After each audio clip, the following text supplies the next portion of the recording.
welcome to our panel discussion here. And the gist of this is we've asked 4 panelists to come from different levels of leadership in different walks of life, and bringing to you anecdotal kinds of information and ideas, and to tell you a little bit about their experience and where leadership played into their lives, and how they've affected others, and perhaps how the leadership has, being a leader, has affected them. Mickey Jacobs, as I said, will join us here. He's on his way from Tampa right now. Just flew in, my arms are tired. But before we get started, I'd like to read, I've got some biographical information on each of the panelists. And if you'll allow me the opportunity to read that to you, which I will do, beginning with Representative Debbie Mayfield. Debbie Mayfield, a native Floridian, grew up in Pensacola and has been a Vero Beach resident since 1989. She's a mother of 3 boys, Evan 24, Samuel 21, and Coleman 19, and with her late husband, Representative Stan Mayfield. Debbie was elected to the Florida House of Representatives in 2008 and subsequently re-elected to represent District 54, which includes Indian River County and northern St. Lucie County. She is currently chair of the Local Government Affairs Subcommittee and vice chair of the Local and Federal Affairs Committee. She serves on the Agriculture and Natural Resources and Appropriations Subcommittee, and also the Economic Affairs Committee and the Joint Legislative Auditing Committee.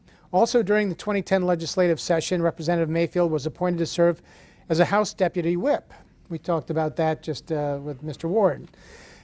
She is a strong fiscal conservative with a belief in less government, lower taxes, and personal freedom. She advocates for property rights and is a firm believer in both the U.S. and Florida constitutions. She is a true friend of business and encourages less regulation on enterprise in order to effectively stimulate our economy. In addition, Representative Mayfield also has an A+ rating from the NRA, an A rating from the Florida Chamber of Commerce. She was also a recipient of the Florida Sheriff's Association Legislative Award. Representative Mayfield has also received the Friend of Free Enterprise Award from the Associated Builders and Contractors and the Florida Home Builders Association Friend of Housing Award. Debbie Mayfield. All right, and I'll continue on, if I may, the others. And I must say that I've had the privilege of knowing both Debbie and the late Stan Mayfield for over 20 years. She's young, I'm old. But it's been a delight, and it's been an honor and privilege. Bill Bishop. William Bishop, AIA, is Vice President of Akel, Logan, and Schaefer. Is that right, Akel? Architects and planners, a 50-plus-year-old Jacksonville architectural firm. He's a graduate of Lawrence Technological University with a Bachelor of Science in Architecture and in Agriculture, and the University of Detroit Mercy with a Master's of Architecture and MBA degrees. He has been active in Jacksonville and Florida, both professionally and in civic arena, for over 20 years. Bill is a 2-term Jacksonville City Council member and served as council president in 2012 and 13.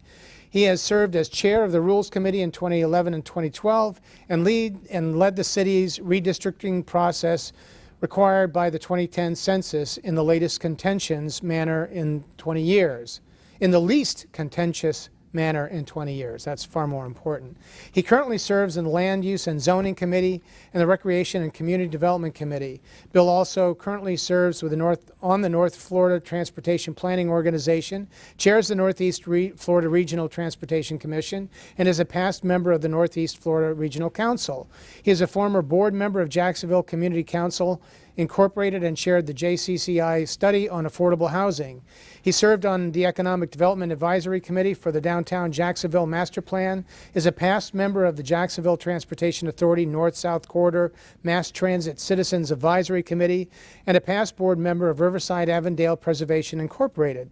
He is a past vice president of Jack's Pride, a coalition for visual enhancement, and was actively involved in its neighborhood design charrette program. Bill is also a member of the South Side Businessmen's Club and the Mennonic Club. That's close. Forgive me.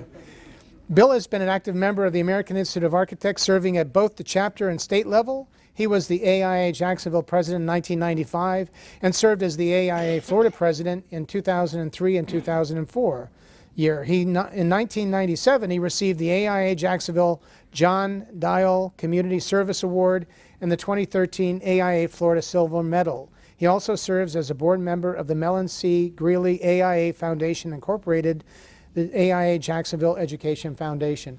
Bill is also running for mayor for the city of Jacksonville, and I urge you to check out his website, do anything you can do to help him out.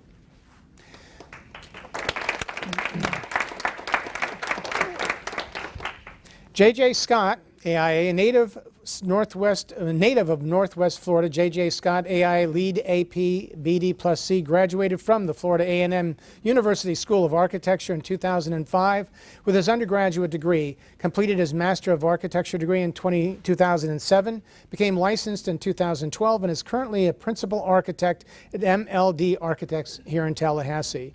In 2009, J.J. joined AIA and was elected Associate Director of AIA Tallahassee. He served 3 terms before being elected as Associate Director at Large for AIA Florida. After completing his 2-year term, he was then elected Vice President of AIA Florida in 2014, where he served as Chair of the Membership and Components Committee and currently serves as Chair of the Knowledge Committee. While on the Executive Committee, J.J. participated in the 2012 Strategic Planning Session, attending the 2013 Large States Meeting in New York, and gave a presentation detailing the Consultants Competitive Negotiation Act at the 2014 AIA State Government Network meeting in Seattle.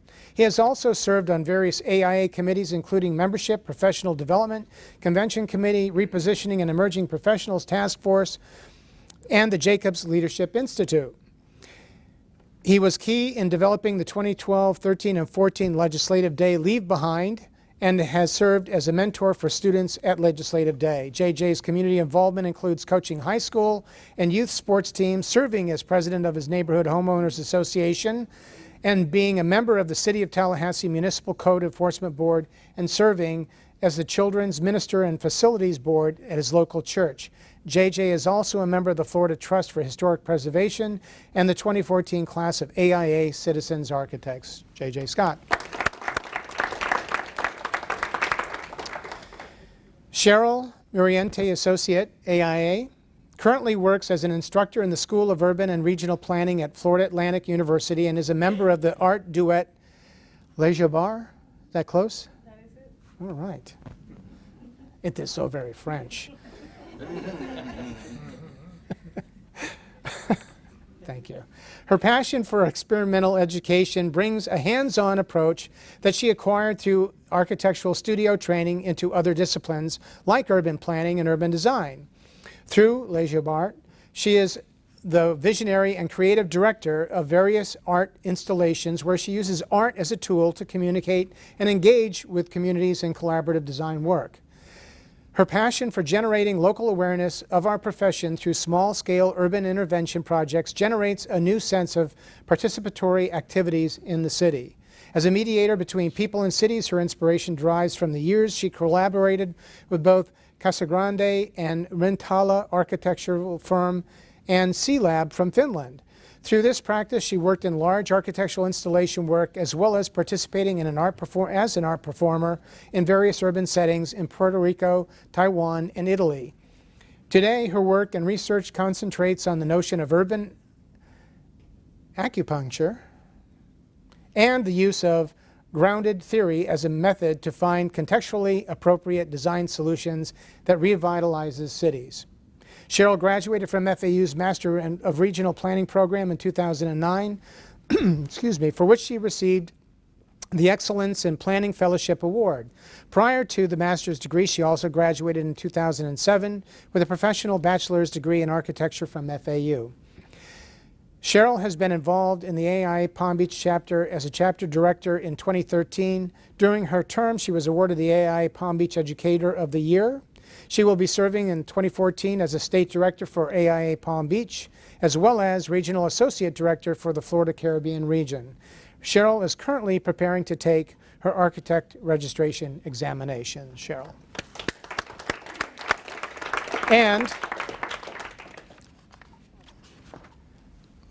last but certainly not least, the very gentleman for whom we're here today, Mickey Jacob, FAIA.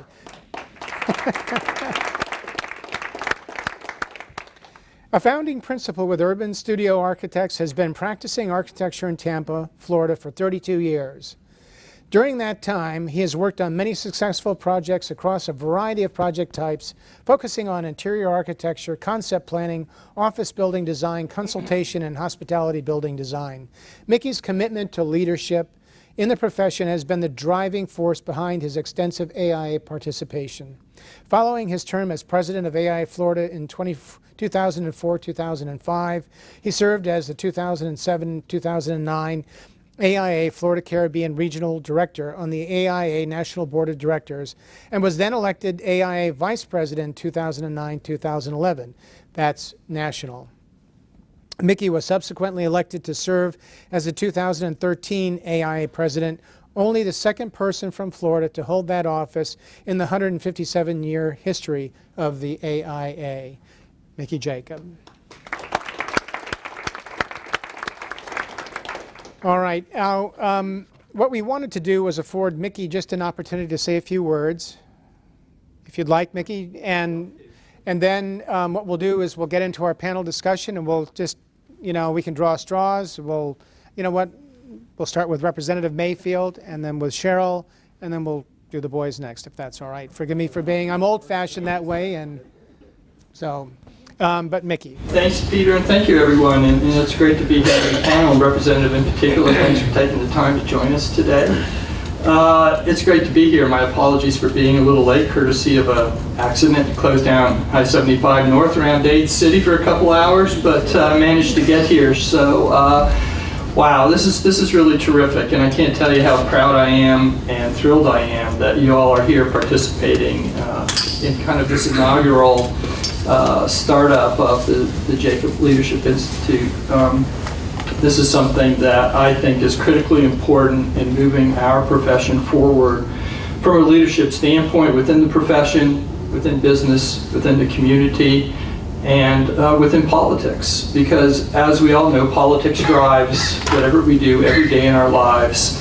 And it's so critically important that we are all engaged in the process. And it's really cool to be here with you all and be here with old friends and new friends and mentors and young students and young people in the profession, and all of you have committed your time and energy into serving in some capacity. I always like to say, when I do my leadership speeches, I talk a lot about the definition of leadership, and you can define leadership in so many different ways, and I go through some of those, and you can look it up and you can believe any one of them, because each one of those definitions is valid and good.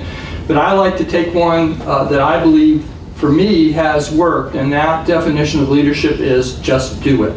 And I stole it from Nike, I get that, and I give them credit every time, but that's what really it's all about. Leadership is about doing. It's not about a position. It's not about an election. It's about going out there and doing something and accomplishing thing and inspiring people and motivating others around you to do the same thing. Because it is amazing what you can accomplish when you get a group of people who have vision, who have enthusiasm, who have the energy and the dedication to go after something that is good for the whole. And that's what this country is all about. And if I've learned anything in all the years of participating and everywhere I've gone, it's that the force of what the commitment is for people can get so many things done. And that's why we're here today, and that's why we're going to be running around tomorrow on the Hill visiting all of our representatives with the issues that are important to us, because it's our job as leaders within the profession to carry that message and to bring that message back to the people you deal with every day and you work with. Because in reality, perception is reality. And it doesn't matter who you are or what you are. If people perceive you as something, you are that. And so I always like to tell a story about, and many of you know my wife Diane, and I ride her coattails, and it's pretty good duty when I do that. She's involved with Leadership Tampa, Leadership Florida. We were at a Leadership Florida event. I was there as a spouse, and it was pretty good duty being there as a spouse, just hanging around, listening to all these great leaders from years and years in history, or in Florida. There's ex-governors, ex-mayors, politicians, business leaders, incredible group of people, and I was sitting on the periphery just taking this all in. After dinner one night by the pool, might have had a cocktail, and the discussion started to go to growth management. And Bob Martinez, our former governor who I know from Tampa, was looking around, and I was just kind of sitting there off to the side, just minding my own business, just listening. And he looked around and said, you know, Mickey, because you're the only architect around right now, you're the expert in what we should be doing in growth management. What do you think is the kind of things we should be implementing in the state of Florida? And at that moment, I went from just being a spouse hanging around having a good time to an expert in the eyes of these people because I was there. And so engaging in it and being a part of it is so critically important. And so what you're doing here today and what you'll do in the next few days is just absolutely wonderful. And I want to thank you all for your commitment to doing that. And it's a thrill for me to be here.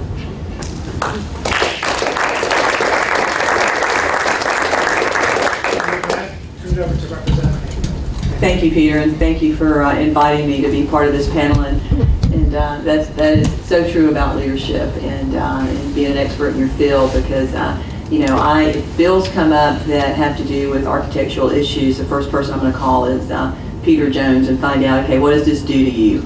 You know, is this good? Is it bad? Because you know, there's a lot of things we do up here that we think may be good because we're not working in your field. And then when we come to find out that, well, it's not really going to help you, it could hurt you. So that's what we look and turn to you guys for, an expertise before, or I do anyway, before I vote on a bill that's going to affect your industry. But I wanted, Peter had asked that I just talk a little bit about myself, which I'm not really that great at doing because I don't like talking about myself. But I was married to Stan Mayfield. He was my late husband. He was a house member for 8 years. So, you know, I felt like I had somewhat of a jump when I came up here because we did everything together. The 8 years that he was up here, we spoke a lot about the issues that were going on in our state. Stan and I had been married for 31 years when he passed away. We have 3 great boys, and part of my money's going to FAU. I have a son at FAU right now, so he and my money go to FAU. I have another son that's at TCC that'll be attending FSU in the fall, and then I have my youngest son is at Florida Gulf Coast. So I have them on every part of the state of Florida. They all could not go to one location. It would have been too easy for mom. So they all went to 3 different schools in 3 different areas, and it tends to be a challenge, but they're great boys. My background actually is in banking. I started with Barnett Bank and in Pensacola, and I don't know how many of you in this room actually know who and what Barnett Bank was, but Barnett Bank was Florida's bank, and I started there in 75 and worked in Pensacola, worked in Jacksonville, worked in Gainesville, and then ended up in Vero Beach where we made it our home, and I was with them for over 20 years, and it was a great organization. They sold out to Bank of America, Nations Bank First and Bank of America, and so I moved on to opening my own mortgage company up, and that's what I did prior to being in politics.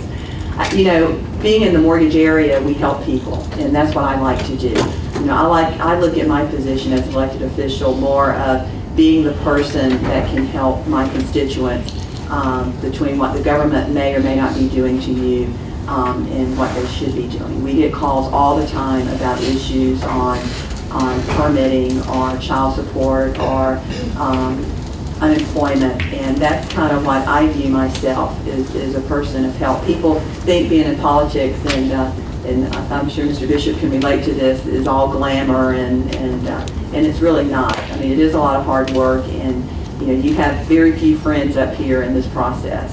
They're all your friends until you're no longer an elected official, and then they find another elected official to be their friend. And so, you know, in this process, it can be very rewarding because when you help your people, but it can also be somewhat disappointing when you see how bills and how the process works through. There's a couple of quotes that, as leaderships, you really don't come up here to make friends, and people may take that as kind of strange. But you know, you don't. You come up here to make policy, and you try to make good policy. And one of the quotes that, and I have several quotes that I just wanted to share with you guys. One is, do not be afraid to offer ideas that draw opposition. Remember, if no one is against your idea, then your idea probably doesn't do anything. And that is so true in this process. And that was a Marco Rubio comment. And I don't know how many of you follow Marco Rubio, but Marco was known to be that. I mean, he came up with great ideas, and there is some controversy that comes behind them. But again, if everybody agreed to it, then maybe you're not making any changes that need to be made. The one that I feel best represents my leadership skills is do what you feel in your heart to be right, for you'll be criticized anyway. And that was Eleanor Roosevelt. Obviously, it would be something that I think a woman would say, because I think women bring a different perspective into leadership, because I think a lot of times you do things because it comes from your heart. And that sometimes is the best way to take it. One of the other ones is you have to be burning with an idea or a problem or a wrong that you want right. If you're not passionate enough for that from the start, you'll never stick it out. And again, you have to be passionate about what you want to do. And I shared the same thing with my children in their profession. It's the same thing. You're passionate about being an architect. You want to make changes. You want to come up with that great design that everyone's going to be dying to have. And it's because you're passionate. So if you're passionate about something and you love what you do, it doesn't become work anymore. It becomes a true way of life. And I think that's kind of the approach that I've taken in life, and that I've tried to instill in my children in life. You're going to make mistakes along the way, and people are not going to judge you by your mistakes. They're going to judge you by what you do with those mistakes to come up with the outcome, and how you grow as a person in that capacity by your mistakes that you make. No one in this world is perfect. It's just a matter of what you do with what you have. Another one is this is another one of my favorite. Being responsible sometimes means pissing off people. And that was Colin Powell.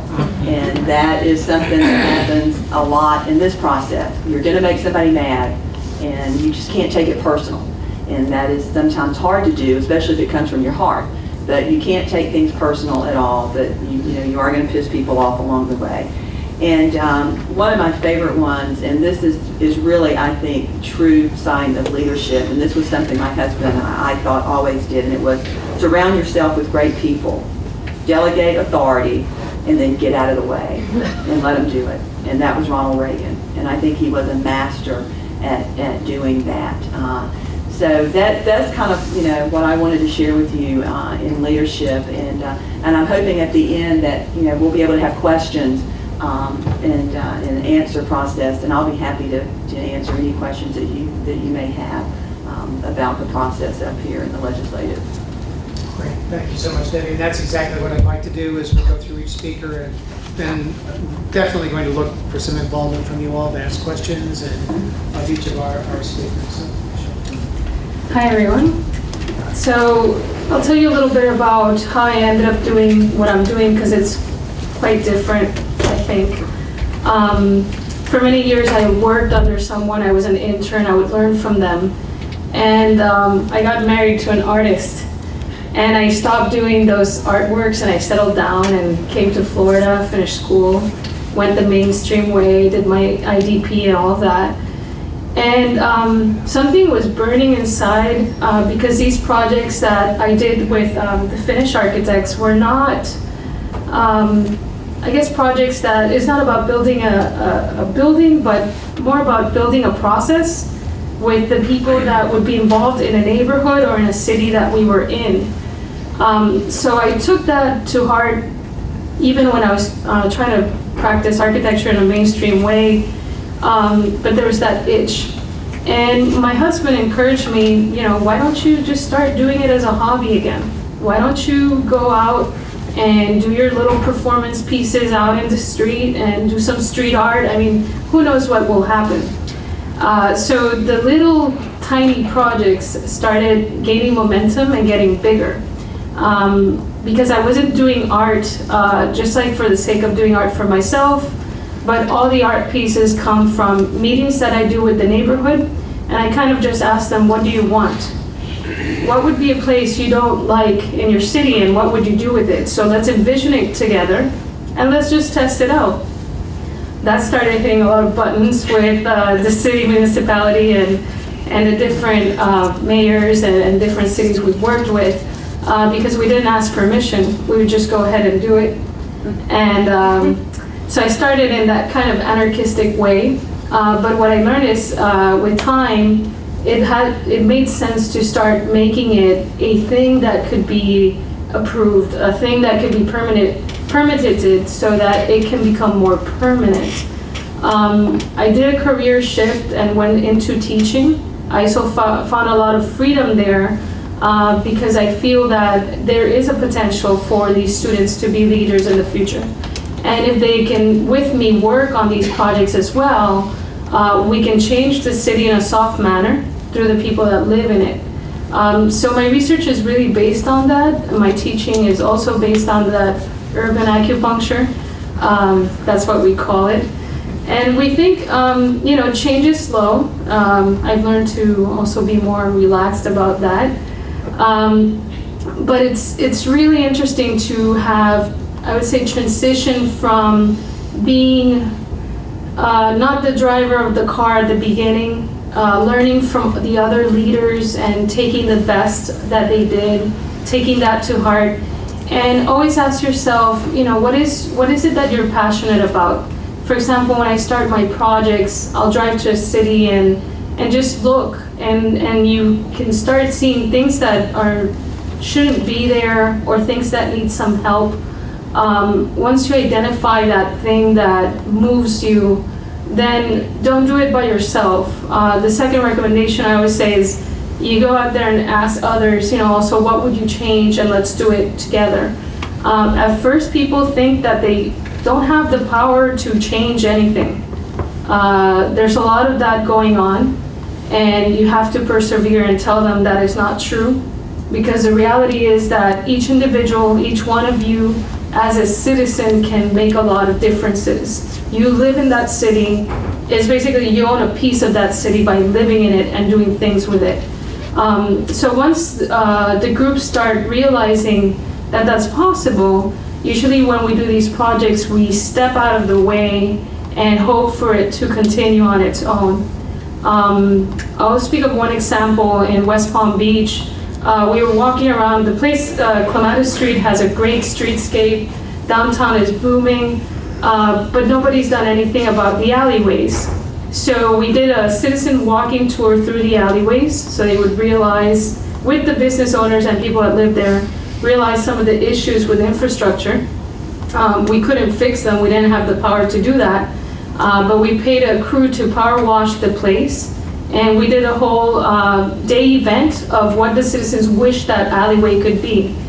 So they had visions of things they had seen in Europe, things they have seen in New York City, and thought, well, what if it's a street where it's full of artists and food? And so we made that a reality. In terms of funding, we also go through crowdfunding. So we fund it ourselves as a group. And that takes a lot of work and effort, but it's possible. And through the process, we make it transparent, and we try to teach people what we're doing, so that, again, when I step out of that project, others can continue on and just be leaders too. That's it. Thank you. Well, thank you. I was at Rocco Tacos on Clematis Saturday night, and then did drive through the alleyway, and so it needs a lot of acupuncture, I can guarantee you. So just so you know, Bill, I'd like to go to JJ and allow you to go last, if that's all right. So, JJ. All right. I'll keep my comments brief because I'm just on the verge of hypothermia. I think what I guess my motivations to leadership are two things, and one of them is legacy, and the other is a servant attitude. And I'm from Northwest Florida, a little small farming community called Jay. I am the one and only, and you probably know what I'm talking about. I'm probably the one and only licensed architect from that city. It's a town of about 600 folks, and anyway, so my grandfather left the farming business to start the one and only grocery store, which remains the one and only grocery store in town. And so he sort of motivated me or gave me the example of what you can do when you break outside the box or outside the norms and start trying to be a leader or developer within your community. He did things like he funded the one and only doctor that was from that town, and which he come back. One of the stipulations for him, giving him funding for his scholarship per se, was for him to come back to that town and be the doctor there, and sure enough, he did. So little things like that has an impact and leaves a legacy for others to follow is one of my main driving forces. Another is I like to serve folks. I think having a servant attitude is a good way to be. And so when I got involved with AIA, I looked at AIA as an association that serves an entire profession, and through serving that entire profession, they make great impacts on an entire state. And so that drove me to be involved in AIA. As far as my education and all, I got it right here at Florida A&M, and started my graduate degree. When I started my graduate degree, I became employed with MLD Architects as an intern, and I also served as an externship with the West Florida Regional Planning Council, which any of you guys going after your graduate degree, if you can kind of parlay one of those things, I actually got paid to do my thesis by the West Florida Regional Planning Council. So that was a great thing, but overall I've put in about 9 years there at MLD, and just recently was announced a principal there. So that's been a journey and a crazy little couple months here, but so things are continuing to take off for me and my family. I'm married to Rachel Scott, who is I've known since high school. She's we were not high school sweethearts, but we were friends. And with a town that little and a school that small, I mean, the town doubles when school's in session. So, but it's hard not to know everybody. So she was actually, I kind of rode her coattails because she was class president and I was class vice president. So rode her coattails for a little bit. But anyway, but we now have two great kids, Trey and Adelaide, and Trey is 7 and Adelaide is 3. So yeah, it's good life right now, but that's it. JJ, tell us what you serve on is it the Code Enforcement Board? Yeah, that's important. The Municipal Code Enforcement Board for City of Tallahassee. All right, so volunteer, right? Just what prompted you to do that? Just actually, there was a guy in my firm, another intern in my firm that was serving on that board, and he was like, hey, this is kind of something to do. I said, no, I mean, I'd really be interested in that. That would be fun. He was moving, and so I just took over his spot, and it turns out to be it's very fun. I really have enjoyed it. I've served on it for about 1.5 years, almost 2 years, and it's been a lot of fun. Very cool experience. I chaired the Code Enforcement Board in Indian River County, so I appreciate that. It's rather interesting, especially when the contractors come in and say, well, we don't have to do that where we come from. And it's like, anyway, thank you, JJ.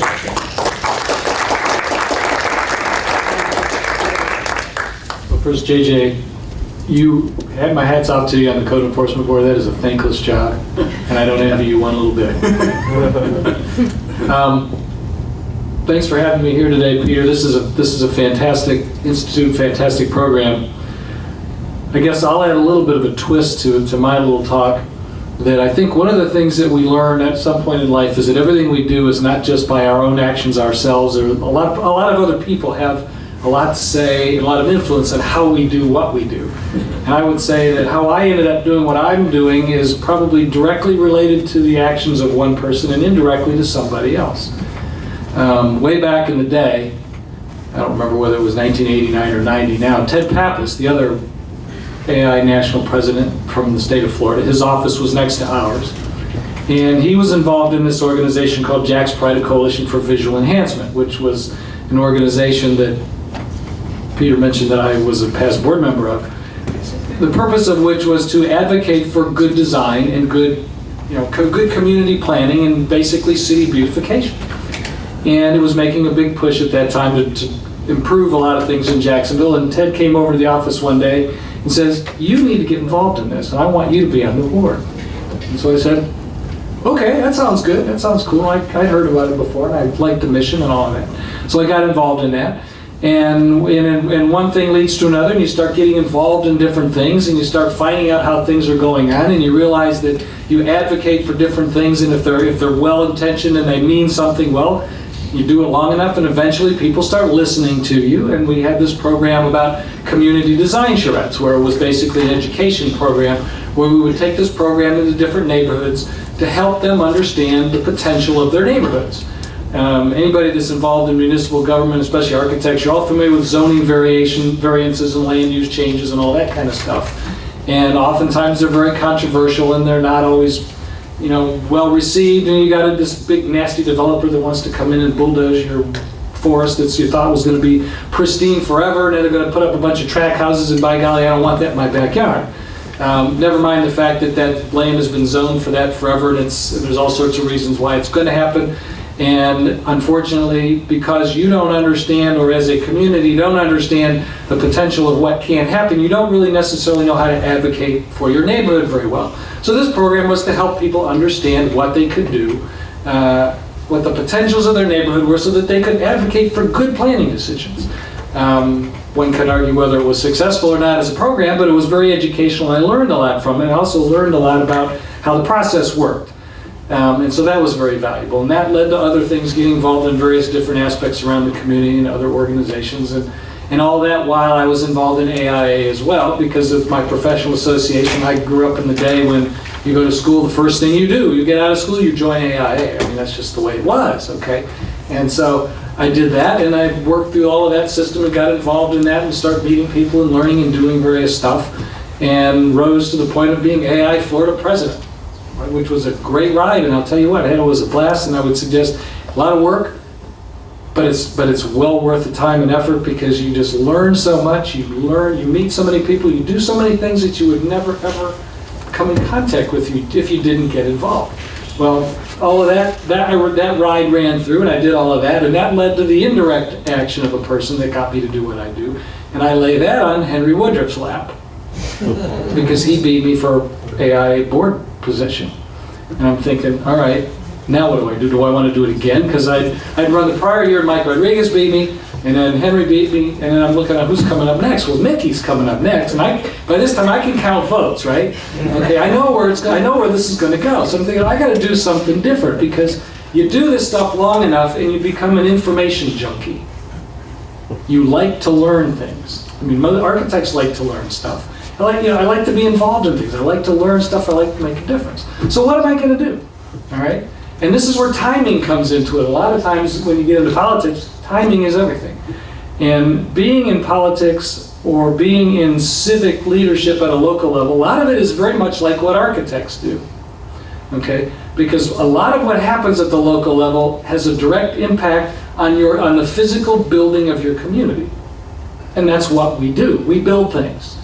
And so this is where timing comes into play, because the district in which I lived was going to be an open seat. We have term limits, and the current sitting council member was term limited out.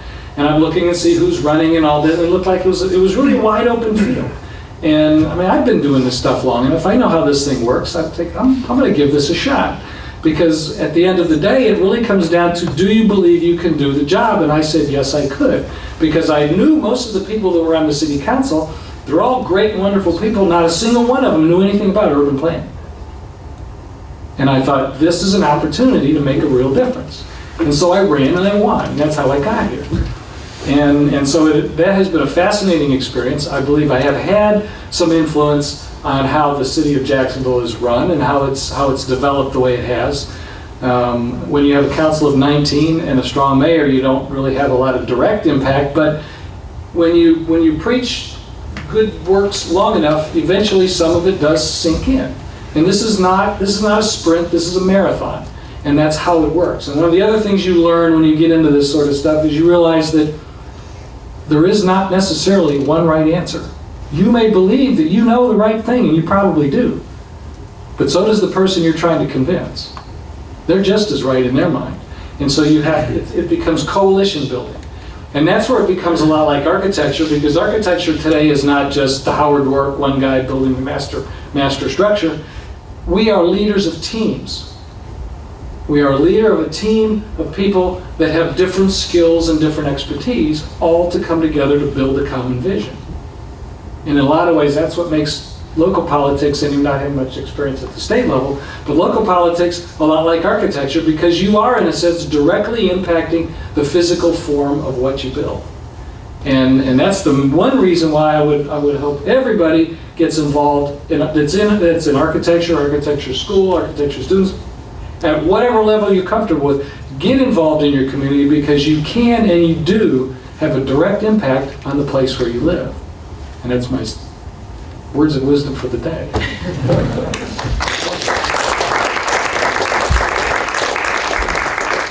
I just want to Debbie, your quote about kind of getting out of the way, Ronald Reagan's, George Patton. Some of you may not know General Patton. Some of you may be familiar with the movie Patton, but he said, "Never tell people how to do things.